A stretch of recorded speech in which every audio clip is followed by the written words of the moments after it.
Across this great nation, almost everyone has been affected in one way or another by this terrible tomato onslaught. Mrs. Williams, I understand your husband is missing. Yes, Do you think he's dead? Well, Will you miss him? Well, Will you marry again?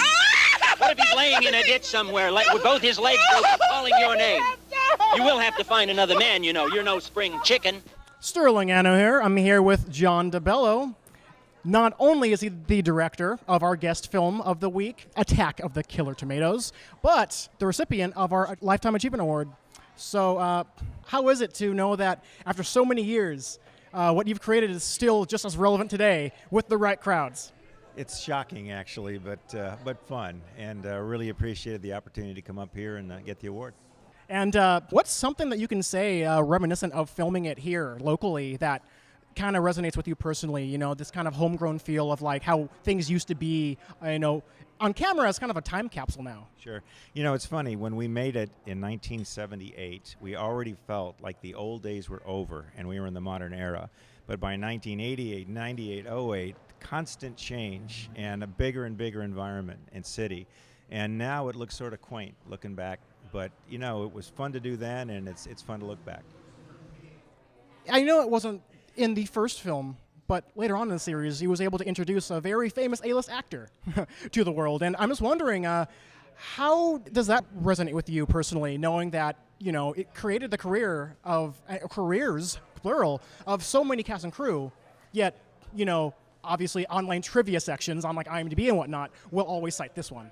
Well, you know, there were an amazing number of people that worked on one or more of the Killer Tomato movies. There were four. The trilogy had 4 parts. And, of course, in the sequel, one of the actors was George Clooney. And he survived Killer Tomatoes, and I understand he's still acting and has done quite well, I'm told. So that's a fun story, and a great guy, by the way, to work with. Glad to hear that, for sure. He seems like a very nice guy. When it comes to, you know, film festivals being you know, an option for filmmakers these days to get exposure, yet you have VOD and whatnot, kind of being the monster that overarches all of it. You know, in a good way, of course, but nevertheless, having this, you know, in-person sharing of your film, how do you see this still staying relevant to this day?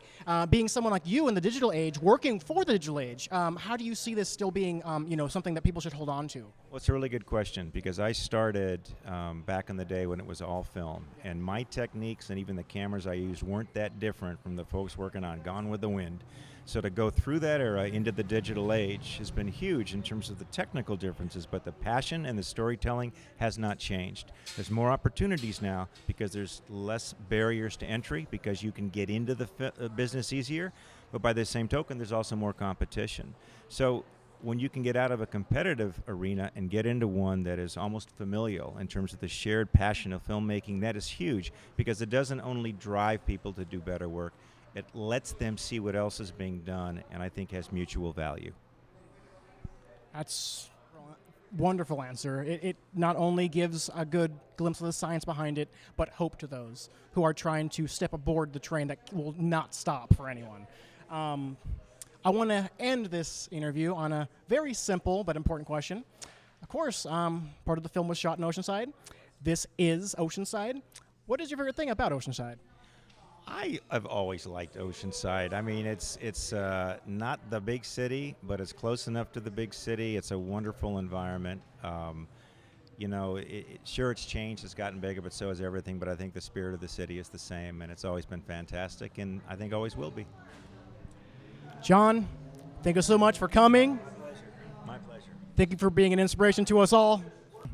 Just happy to be here.